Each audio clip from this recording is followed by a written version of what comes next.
बिस्मिल्लाहिर्रहमानिर्रहीम। अस्सलाम वालेकुम नज़ीन, आप देख रहे हैं न्यूज़ स्टूडियो और मैं हूं इफ्तिखार।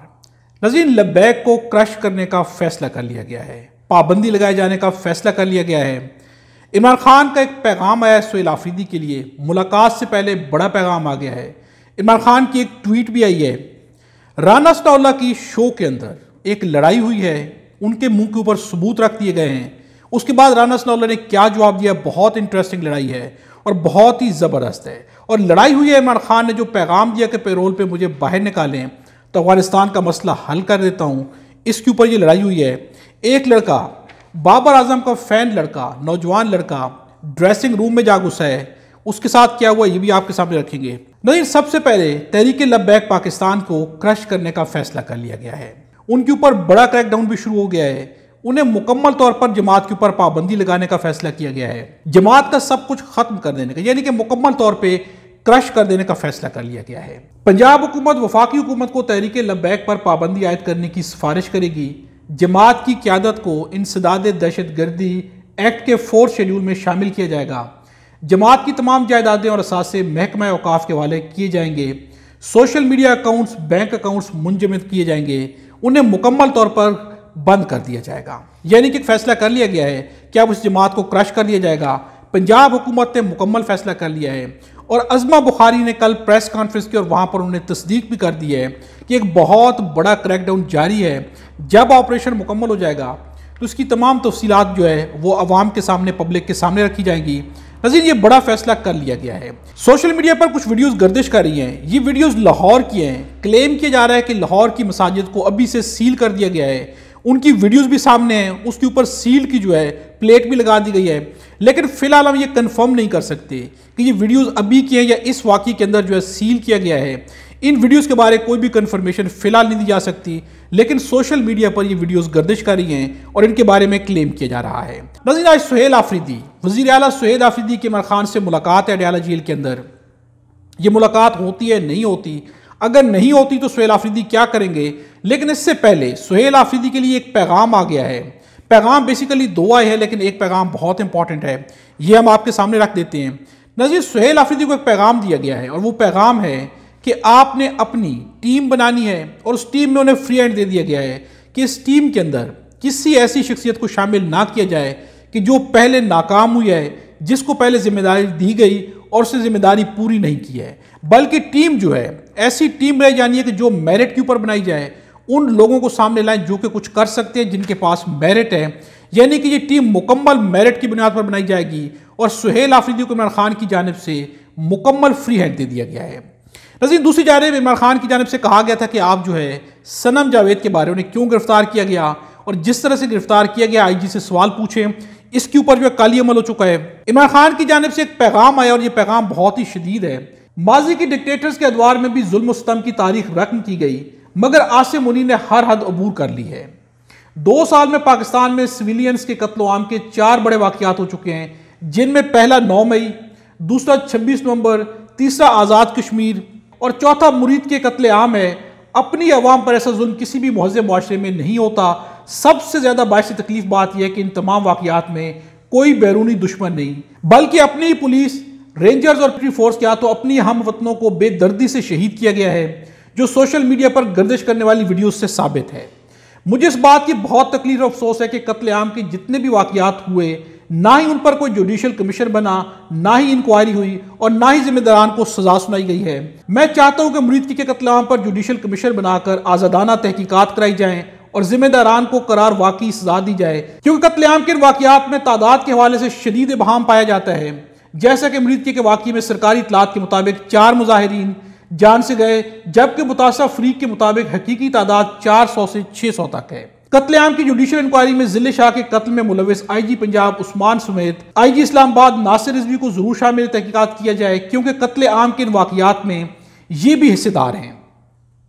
मैं ताकीद करता हूँ कि खैबर पख्तूनख्वा में हमारे कारकुनान और अवाम बाद अज़ नमाज जुम्मा मुरीद के कत्ले आम के खिलाफ एहतजाजन निकलें। ये किसी भी सियासी जमात नहीं, बल्कि तमाम पाकिस्तानियों का फ़र्ज़ है कि वो इस बर्बरियत के खिलाफ आवाज़ उठाएं और जुडिशल कमीशन के क़याम का मुतालबा करें। इस जुल्म और बर्बरियत का रास्ता ना रोका गया तो बारी बारी सब इसकी जद में आएंगे। नज़ीर इमरान खान कह रहे हैं कि बारी बारी फिर सब इसकी जद में आएंगे। इसके खिलाफ जो है हर किसी को, सिर्फ सियासी पार्टीज को नहीं, हर किसी को आवाज़ उठानी चाहिए। पाकिस्तान और अफगानिस्तान के दरमियान बढ़ती हुई कशीदगी के बायस तशवीश है। दो मुस्लिम हमसाया ममालिक के दरमियान लड़ाई किसी भी मुफाद में नहीं है। दोनों मुल्कों के दरमियान तनाज़ात को लड़ाई की बजाय मुज़ाकरात के जरिए हल करना बेहतर है। जिस तरह यहाँ 3 नस्लों से मुकीम अफगान पनाहगज़ीनों को दिहाइयों की मेहमान नवाजी के बाद धक्के देकर मुल्क से बदर किया गया है, वो भी अफसोसनाक है। अफगानिस्तान हमारा मुस्लिम हमसाया मुल्क है। दहशतगर्दी से मुतल्लिक मामलात बातचीत से हल किए जाएं। तारीख से साबित है कि डिक्टेटर्स कभी भी अमन नहीं ला सकते, क्योंकि मिलिट्री डिक्टेटर्स को मिलिट्री सोल्यूशन के अलावा कोई हल नजर नहीं आता। याह्या खान समेत तमाम डिक्टेटर्स की मिसालें हमारे सामने हैं। ये मामला सियासतदान मामला फहमी से हल करते हैं। अगर इनसे नहीं होता तो मुझे पैरोल पर रिहा किया जाए, ताकि देर पा अमन के क़याम और अफगानिस्तान से तनाज़ात के हल के लिए मैं अपना किरदार अदा कर सकूं। नज़ीर, जो लड़ाई हुई है राना सनाउल्लाह की शो के अंदर, वो इसी पॉइंट के ऊपर हुई है। ये वीडियो आखिर तक जरूर देखिए, वो बहुत ही इंपॉर्टेंट है। मुल्क की हालात से मायूस होकर पहले 30 लाख पाकिस्तानी मुल्क छोड़कर जा चुके हैं। मुल्क से तेजी से मल्टीनेशनल कंपनियों का इनखिलाज जारी है। बैरूनी सरमायाकारी आना तो दूर की बात, मुल्क के अंदर से भी सरमायाकारी तेजी से बाहर जा रही है। जब तक मुल्क में अमन नहीं होगा, सियासी इस्तेहकाम नहीं आ सकता, और सियासी इस्तेहकाम की अदम मौजूदगी में मुआशी इस्तेहकाम मुमकिन नहीं है। मुल्क में लाकानूनियत का यह आलम है कि हम अपने मुल्क में रहते हुए भी गैर महफूज हैं। किसी को यह नहीं पता कि कौन कब सड़क पर मारा जाए या उठा लिया जाए। आज़ादी इजहार पर शदीद कदगन है, मीडिया को बोलने की आज़ादी नहीं। जिस तरह अलीबा खान पर बेजा मुकदमा बनाया गया, ऐसा किसी के साथ भी हो सकता है। नज़ीर, ये ट्वीट आई है इमरान खान की जानिब से, वाज़ेह ट्वीट है। सारी वही बातें जो इससे पहले भी इमरान खान कर चुके हैं। इसमें जो है सानिया मुरीद के बारे में जो एहतजाज की बात है, ये एक नई बात है। नज़ीर, इमरान खान ने यहाँ पर ऑफर किया कि मुझे बाहर निकालें, पेरोल पर बाहर निकालें और मैं अफगानिस्तान का मसला हल करा देता हूँ। सबसे पहले इसके ऊपर असद उमर की एक ट्वीट रखते हैं।